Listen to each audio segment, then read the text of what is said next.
Database applications comprise two basic types, although a lot of applications combine the types. One is online transaction processing, or often abbreviated OLTP, and the other is decision support, which is often referred to as OLAP, or online analytical processing.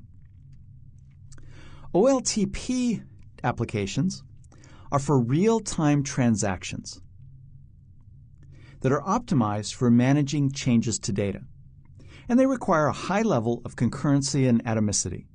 The reason being is that these kinds of systems handle transactions in real time for multiple applications and multiple users. In OLTP systems with many users, transactions have to be as short as possible in order to reduce locking contention for resources between concurrent connections. Design support applications, or online analytical processing applications, OLAP, are often denormalized in order to support data queries that don't change data. The tables are generally heavily indexed, and the raw data is frequently pre-processed and organized in order to support various types of queries that users may want to perform against it. Because the users of OLAP applications don't change data, concurrency and atomicity are not really a concern. But if your application is a hybrid application that combines features of both OLTP and OLAP, you need to weigh the trade-offs between optimizing for transactions against optimizing for queries. And this is definitely an art. And then there's a few additional guidelines that you can use for creating efficient transactional applications. You want to access the least amount of data possible during a transaction to reduce the number of locked rows and contention with other transactions. You want to keep as much as you can the transactional boundaries on the server, not in client code, in order to reduce round trips to the server and enhance concurrency. And your ability to do that is going to be highly dependent upon the client API that you're using in applications in order to access the data. Because in particular, it's very easy to use Entity Framework and create transactions, or even ADO.NET and create transactions on the client. But that's going to make for a much less efficient use of the data within the database. Then you also want to validate data on the client before submitting it to the server. Don't rely on the server to raise errors for bad data or invalid parameter values, even though the server can handle data validation of last resort. And one option is that you can use parameterized stored procedures that also validate input and implement error handling. Keep the transactions as short as possible. Don't begin a transaction until it's required. Once the transaction is open, execute the modification statements and then immediately commit or roll back, because that's going to reduce the amount of time that you have locks on resources that can cause concurrency issues with other transactions that are occurring.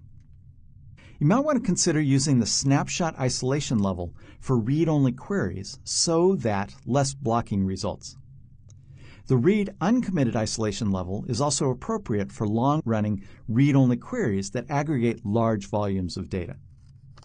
So you can start to see that there's a lot of issues in how you design transactions within your applications. Right, another thing we need to talk about is compile and runtime errors. If an error occurs that prevents the successful completion of a transaction, then SQL Server rolls back the transaction and frees all the resources. If a client connection is the cause of the failure, all pending transactions for that connection also roll back. But this behavior is not always as straightforward as you might expect. Auto-commit transactions in a batch behave differently, depending on the types of errors that occur. Now, if a runtime statement error occurs, such as a constraint violation, if it occurs within a batch, the default behavior is to roll back only the statement that generated the error. That's in the absence of an explicit transaction. But what you can do is you can set the transaction abort on statement to change this behavior and causes an automatic rollback. But this doesn't have any effect on syntax errors. So let's explore some of these issues. When the database engine is operating in auto-commit mode, it'll roll back a batch of SQL statements that have a syntax error in only one line. A compile error prevents the database engine from creating an execution plan, so nothing in the batch executes.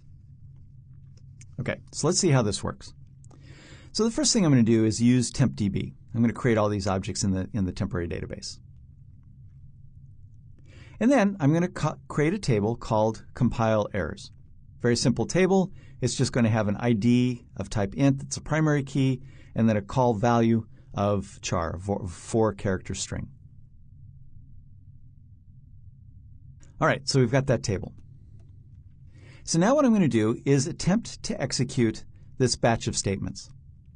But the problem here is that I have a typo. So values is misspelled. So when I execute this code, I get this incorrect syntax near values, whatever that is. And as you can see, there were no rows affected. So I didn't insert any rows, and the select statement doesn't return anything. So what actually happened here is that the statements never executed. It may look as though the first couple statements started to execute, but because I had a syntax error, SQL Server couldn't compile the entire batch. And so it's not that these statements ever executed and were rolled back, but they never executed at all because SQL Server didn't even start to execute this code, this batch of statements, because of the syntax error. So in actuality, there's really no transaction that was involved here, strictly speaking, or at least that's one way of thinking about it. Okay, so that's what happens when you try to execute multiple statements as a batch. Now, let's look at the situation where we execute each of the statements as a separate batch. In this case, what happens, this statement first executes, has its own implicit transaction, and succeeds. Then this one executes, and then it attempts to execute this one, and you get a syntax error. So now when I execute this code, you can see that one row is affected because I inserted one row. Another row was affected because I inserted the second row. And then this statement, it was compiled as a batch, and this statement is the only statement within the batch now. This caused a syntax error when SQL Server attempted to compile it, and that causes the error. And now when I select star from compile errors, I get 2 rows affected because 2 of the insert statements succeeded. So this shows how the scope of a transaction can affect the results.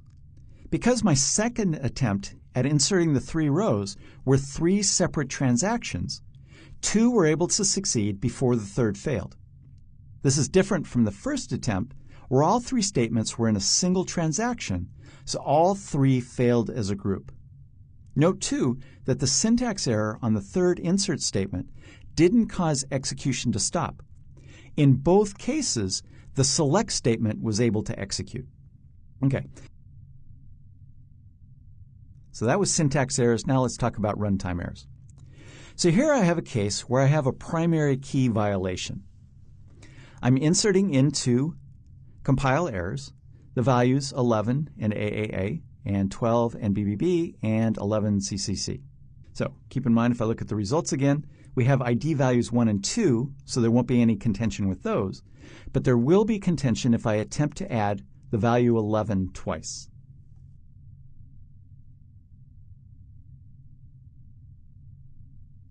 So I'll attempt to execute this code, and there we have the results. So, one statement executed successfully, second statement executed successfully, and then I get this error here. It says violation of the primary key constraint, that was generated by SQL Server, cannot insert duplicate key in object compile errors. The duplicate key value is 11. It's another nice error message that gives lots of information about the error and even tells what the duplicate key value is. So the reason I get that, if I go back up here into my table definition, I set ID as a primary key on the table. So I can't have duplicate values. So that's why I get that error message when I attempt to execute this code. So this shows how each individual statement executes as an individual transaction. Unless I do something to change that default behavior, this was its one transaction. It executed successfully. This was a second transaction. It executed successfully. This is a third transaction. It didn't execute, and SQL Server rolled back the change. And so the result, if I look here, is that I have 11 and 12, but not that duplicate 11. So you can see that the behavior is different between a syntax error and a runtime error.